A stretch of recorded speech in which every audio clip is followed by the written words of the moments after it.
Hi guys, welcome to my channel. My name is Yulia and today I'm gonna give you my crazy modeling stories. There were some people who asked to tell you about craziness that happened in my career. The first story I want to share is actually from the beginning of my career. I was about 17 years old and I traveled to New York. First experience living in a modeling apartment. Before that, I did travel to different destinations in terms of modeling.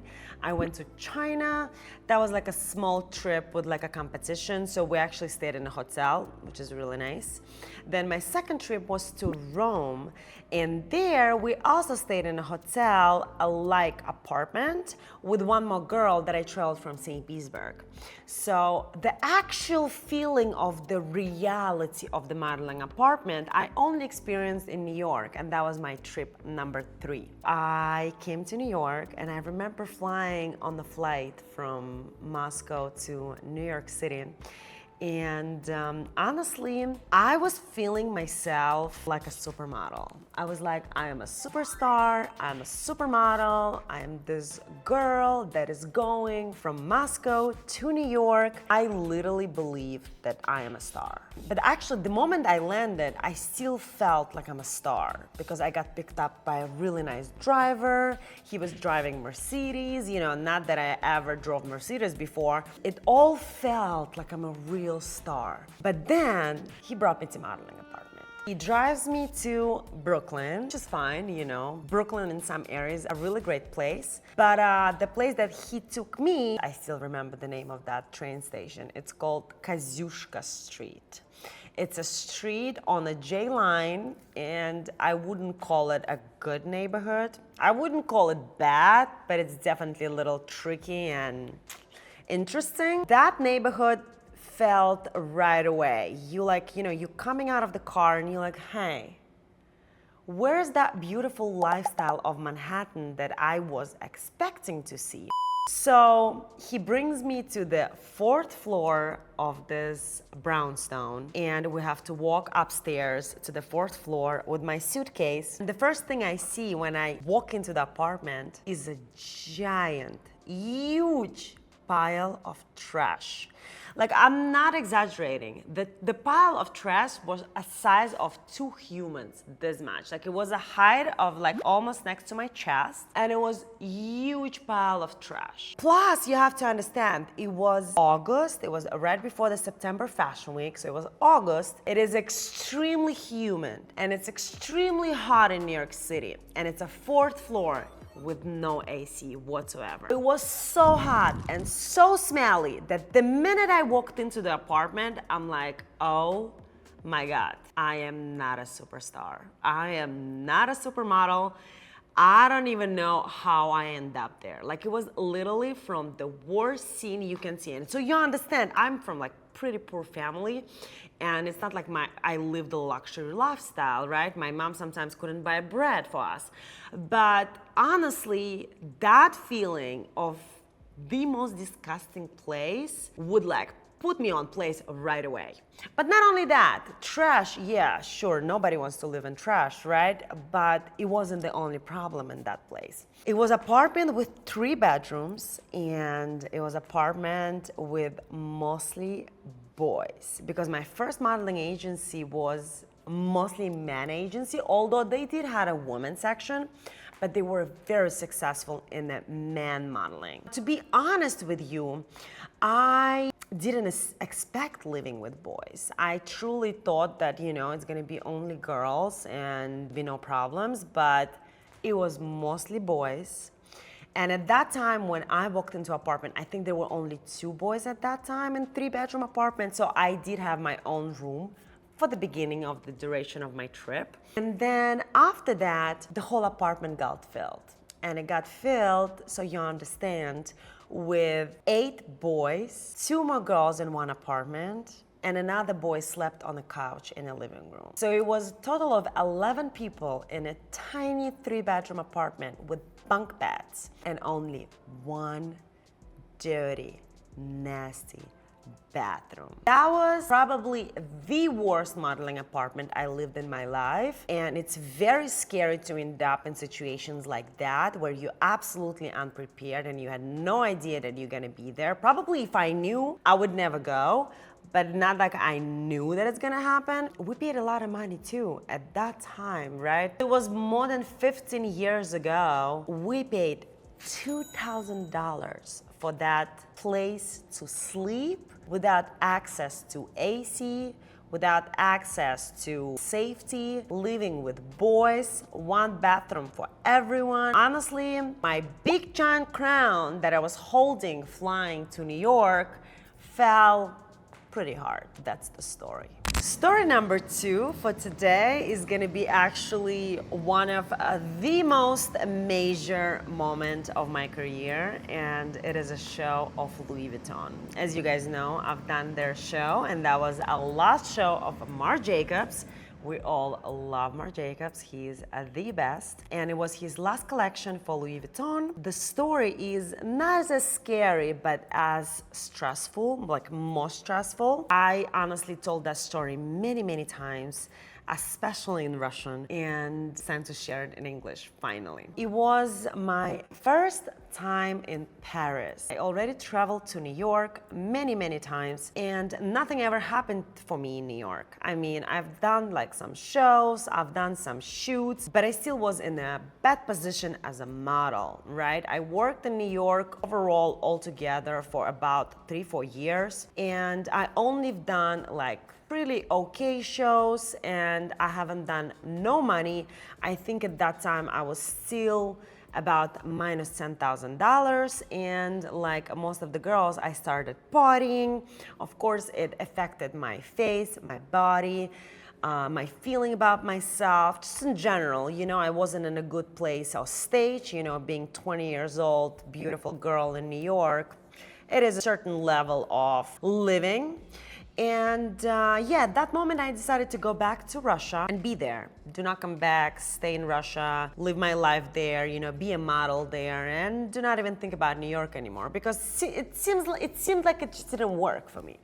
So I went to Russia. I actually got really successful there. I was one of the most famous models there. All the magazines were talking about me. I was doing every single fashion show. I was making pretty good money as well, so I could support myself. I don't know why, but my agent was like, hey, Yulia, you know, yeah, you've been to New York, it's great. Yeah, you're working great right now.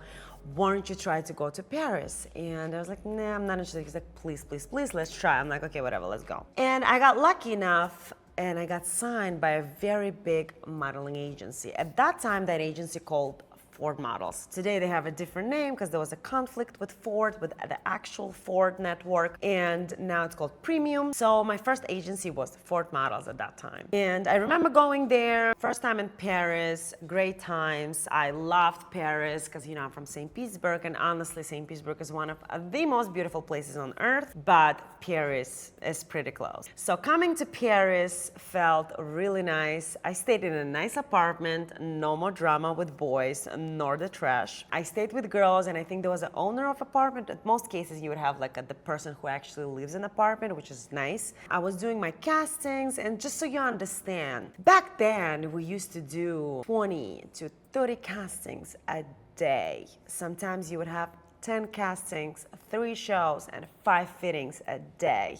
So you would start your day very early as 5 a.m. and then work almost till the end of the day. Sometimes you come home at 1 a.m., sometimes even at 2. It's like very chaotic, like no one knows what's happening. So I remember doing already the Fashion Week, and I've done a bunch of castings, and nothing really big was happening for me at that time. I was booking some shows, but they were all like B-level shows, which is still great, you know, it pays money, it's a great exposure, nice work, like I like doing it. I was also booked for Louis Vuitton rehearsal, and it is a separate project where they booked different models that don't do the actual show, but it's a models that do just rehearsal, and they book them so they can see all of the movement, how the light moves, how the stage moves, how the people moves, is everything on time, is the music puts it together. So usually that happens a day prior to the show when everything is built, the show is ready. I mean, you have to understand Louis Vuitton is like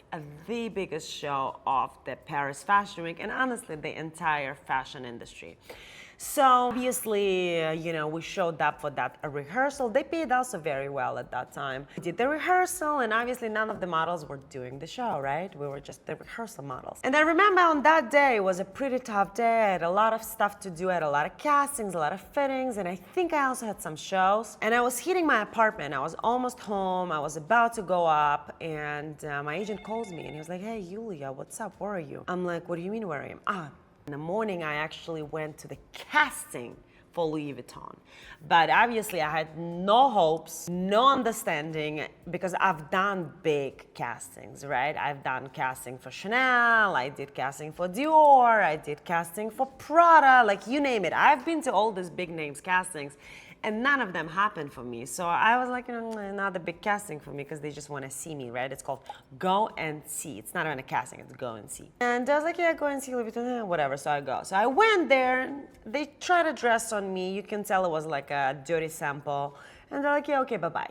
So there was no hello, no I love you, no see you later, alligator. I was feeling it is not gonna happen for me. Like I knew it's not gonna happen. And I've done rehearsal, then I was going home. It was around 10 p.m. It was time to go sleep. I was extremely exhausted. I remember putting the key in my door and my agent calls me at 10 p.m. Hey, Yulia, where are you? I'm like, what do you mean where I am? I'm home. And he goes, take your freaking legs into your hands and run to Louis Vuitton office. They're calling you for fitting. I'm like, wait, what? The show is tomorrow. What do you mean they're calling me for fitting? It's like, yeah, run right now. And I'm like, okay, I'm running. So I get there around 10:30, 11 o'clock. And all I see, like I'm walking into the Louis Vuitton office. Obviously my heart is beating, right? But I'm walking into the office and all the models are just piling down on the floor, sleeping in the Louis Vuitton headquarters. Honestly, it's a scene. Like you gotta see that. Like you walking in and everyone is just on the floor, on the carpet, no blankets, no pillows. All the skinny girls sitting there, sleeping, just, I don't know, chatting, eating, trying to survive, because that was a survival skill that, you gotta obtain at that moment. So I'm walking in, I go to the casting director, I was like, hi, I'm Yulia. She's like, yeah, just sit down. So I'm sitting down, hour goes by, 3 a.m. in the morning. And just so you understand, the show is tomorrow at 10 a.m., okay? So it's 3 a.m. in the morning, and finally my name has been called. And they go, Yulia. So I go there. They bring me to the main office where the actual fitting is happening. And I see Marc Jacobs sitting there, smoking his cigarette in Louis Vuitton headquarters. They put me in dress, and he goes, okay, bring me the bag, bring me the shoes, get me the hair. He puts everything on me. He's like, okay, picture. They take a picture. It literally takes less than 5 minutes. They take a photo, and then they bring me back to the changing room. They take everything down, and I don't understand, like, what's happening. Am I confirmed? Are they taking me? Like, I have no idea what's happening. I see the casting director, right? And I go like, okay, yeah, I'm going. Okay, thank you so much. Like, it's 3 a.m., right? And obviously my English was horrible. Like, I couldn't speak no English whatsoever. And she goes like, yeah, no, honey, I'll see you in 30 minutes on the backstage.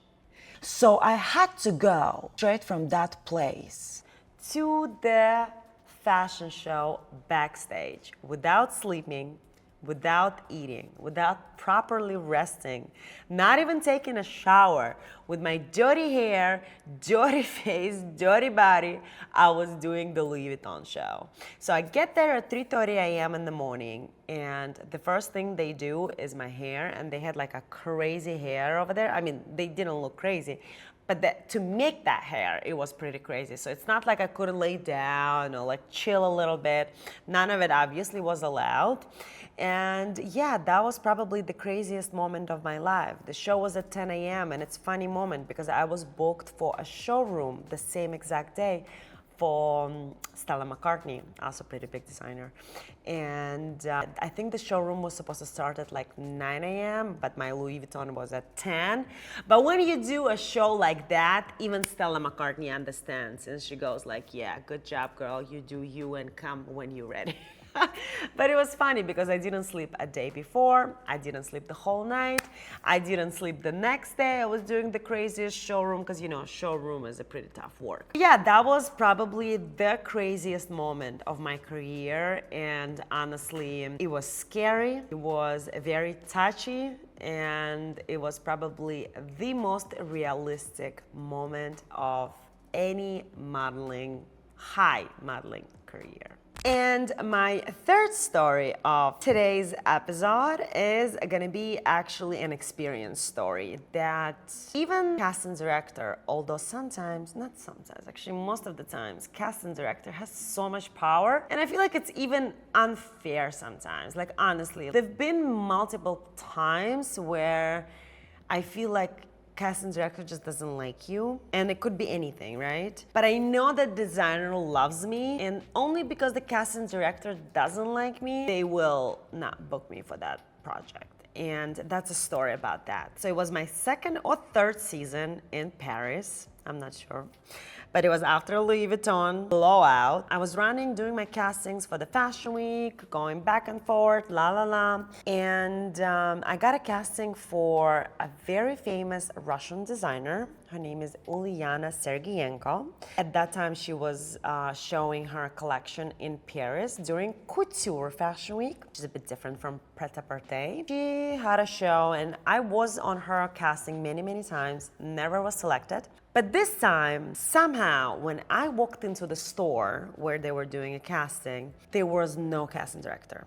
So I remember walking in there, and I know they all speak Russian, right? The girls who were either helpers of the designer or maybe the managers, or I don't know who they are, but definitely not the casting director because I know who the casting director is. And I'm walking in and they were like, oh my God, you speak Russian? I'm like, yeah, I do. It's like, oh, where are you from? And I go, I'm from Russia. And they were like, no, but what is your nationality?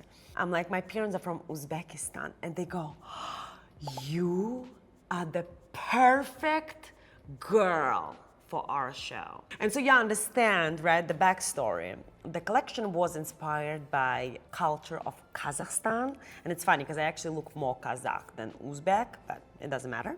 And she was like, you are just so perfect for us. You literally, your beauty represents the collection. All of it happened by the second of luck. Me walking into the place and not having a casting director there, because I've met casting director many, many times. Just being so lucky, meeting the crew, seeing the crew, them approving me without the casting director knowing. Because I think the casting director even fought for me later, so I'm not gonna get chosen.